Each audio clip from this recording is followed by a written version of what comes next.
ఆగిపోయిన పనులు త్వరగా జరగాలంటే ఏదైనా దువా ఉందా, ఏదైనా వజీఫా ఉందా, ఏం చేయాలి సరైనటువంటి అవగాహన లేని కారణంగా కొంతమంది షిర్క్కి పురిగోలు పెట్టేటువంటి పనులు కూడా చేస్తూ ఉంటారు. ఉదాహరణకి ఒక వ్యక్తి బిజినెస్ స్టార్ట్ చేశాడు, బాగా రన్ అయిపోయింది.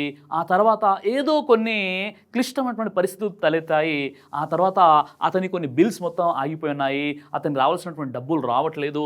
అక్కడ వెంటనే ఒక ఆలోచన వచ్చేస్తుంది, ఏందండి ఇంకెప్పుడు నా పనులన్నీ ఇలా ఆగిపోతున్నాయి, నేను ఏం చేయాలనే ఆలోచనతో బాబాల దగ్గరికి, దర్గాల దగ్గరికి వెళ్ళేటటువంటి దుస్థితి, అలాంటి షిర్కు పనులు చేసేవారు కూడా మన సమాజంలో ఉన్నారు. అలాగే ఒక వ్యక్తికి వివాహం జరిగింది, ఆ భార్య భర్తలు పిల్లల కోసం, సంతానం కోసం చూస్తున్నారు. కానీ 4-5 సంవత్సరాలు అయిపోయాయి, భార్య ప్రెగ్నెంట్ అవ్వడం లేదు. ఎందుకు అవ్వడం లేదు అన్న ఆలోచనతో చివరికి ఏదైనా షిర్క్కి దారి తీసేటటువంటి ఆ దర్గాలు, బాబాల దగ్గరికి వెళ్ళేటటువంటి అవకాశాలు మన సమాజంలో కనిపిస్తున్నాయి. ఇక అలాగే ఒక వ్యక్తికి అనారోగ్యంతో బాధపడుతున్నాడు, ఎంతకు కూడా దీర్ఘకాలికమైనటువంటి వ్యాధితో బాధపడుతున్నాడు.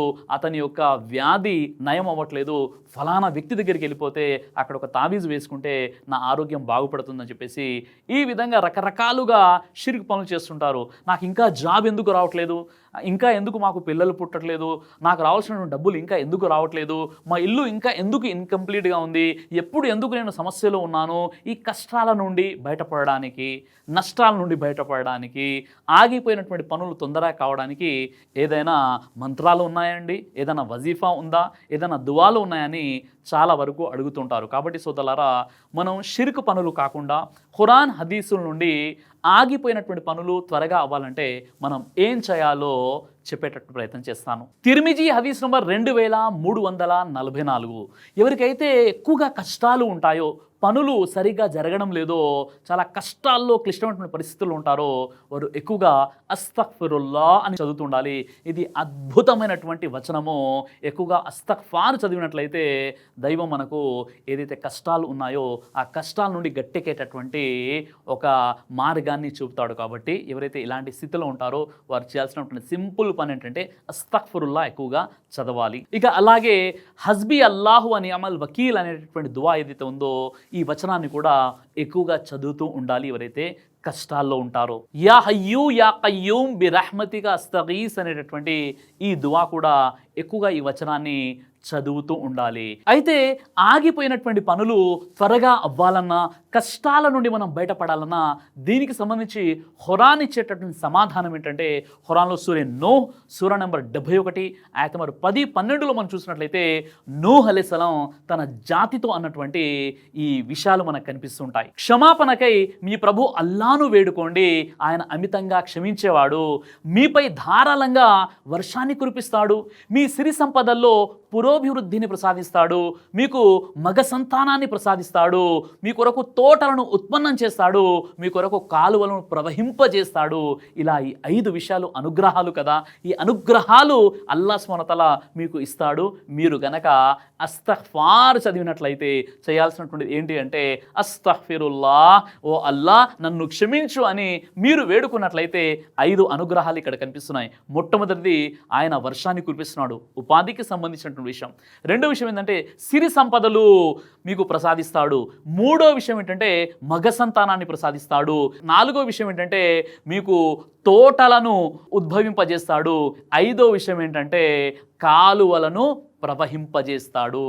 ఇలా ఈ 5 అనుగ్రహాలు కూడా మనిషికి ఉపాధికి సంబంధించినటువంటివి, మనిషికి యొక్క ప్రశాంతతకు సంబంధించినటువంటివి. ఇవన్నీ ఇవ్వాలి అంటే కేవలం చదవాల్సినటువంటిది ఒక చిన్న వచనం అస్తగ్ఫిరుల్లా. సహీ బుఖారీ హదీస్ నంబర్ 4008 ఇబ్నే మసూద్ రదియల్లాహు అన్హు వారి ఉల్లేఖనం ప్రకారంగా ప్రవక్త వారు ఈ విధంగా తెలియజేశారు, ఏ వ్యక్తి అయితే రాత్రి పడుకునే ముందు సూరే బఖ్రా యొక్క 2 చివరి ఆయతులు పఠించి పడుకుంటాడో ఆ వ్యక్తి రక్షణకు ఆ 2 ఆయతులే చాలు అని చెప్పారు.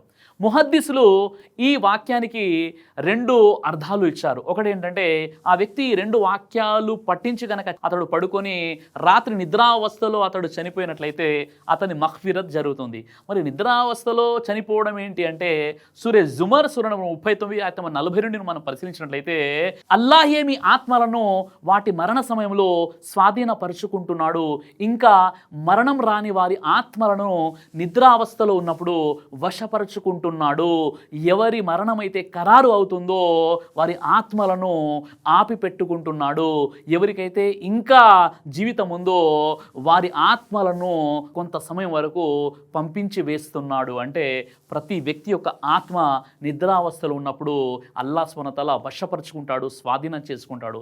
అల్లా ఆత్మను వదిలితేనే మనిషికి ఇక్కడ జీవితం అనేది ప్రారంభమవుతుంది. కాబట్టి ఎవరైతే సూర్య బహ్రాలోని సూర్య నెంబర్ 2 ఆయత 285, 86 పట్టించి పడుకుంటారో వారు గనక నిద్రావస్థలు ఉన్నప్పుడు వారి యొక్క ఆత్మ మళ్ళీ తిరిగి ప్రపంచానికి దైవం పంపనట్లయితే వారు చనిపోతారు. అయితే ఆ వాక్యాలు చాలు అంటే అది మగ్ఫిరత్ అవుతుందని చెప్పారు.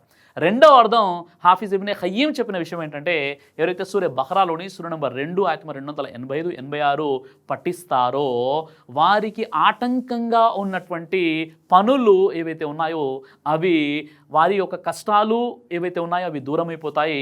వారి ఆటంకాలు ఏవైతే ఉన్నాయో అవి సులభతరం అవుతాయి సూర్య బహ్రా సూర్య నెంబర్ 2 ఆయత 285, 86 వాక్యాలు పఠించడం ద్వారా. కాబట్టి ఎవరికైతే పనులు జరగట్లేదో ఎవరైతే కష్టాల్లో ఉన్నారో వారు ఎక్కువగా సూర్య బహ్రాలోని ఈ చివరి 2 ఆయతులు చదువుతూ ఉండాలి. ఇలా కాకుండా పనులు జరగట్లేదని చెప్పేసి దర్గాల దగ్గరికి వెళ్ళి అక్కడ మొక్కుబడులు చెల్లించుకోవడం, తావీజులు వేసుకోవడం, లేదా ఆ బాబాలు చెప్పినటువంటి షిరుకు పనులు చేయడం ఇది ఎట్టి పరిస్థితుల్లో కూడా అనుమతింపబడదు.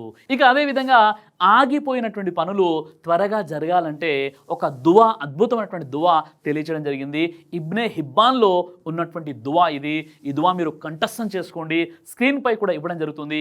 ఇది ఒక వజీఫాగా భావించి మీరు ఎవరికైతే పనులు ఆగిపోయాయో వారు షిరుకు పనులు చేయకుండా, దర్గాల దగ్గరికి వెళ్లకుండా, తావీజులు ధరించకుండా, పిచ్చి పిచ్చి పనులు చేయకుండా ఈ దువా చదివినట్లయితే ఇన్షాల్లా తప్పకుండా మీ పనులు నెరవేరుతాయి. అల్లాహుమ్మ లా సహల ఇల్లా మజా అల్తహు సహల వ అంత తజాఉల్ హజ్నా ఇజా షిత సహలా.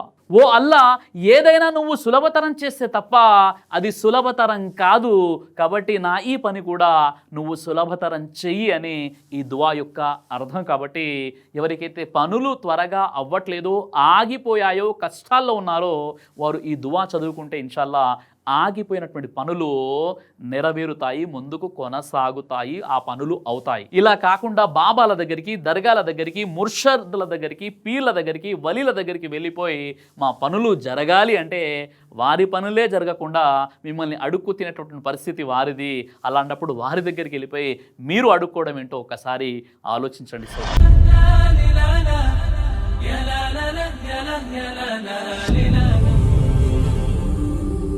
బ్రదర్ సిరాజ్ అని యూట్యూబ్ ఛానల్ని మీరు సబ్స్క్రైబ్ చేసినట్లయితే ఇన్షాల్లా దేవచిత్తం అయితే మీకు వీడియోస్ వస్తుంటాయి. అదేవిధంగా బ్రదర్ సిరాజ్ అనేటటువంటి ఫేస్బుక్ని కూడా లైక్ చేయడం వల్ల మీకు వీడియోస్ వస్తుంటాయి.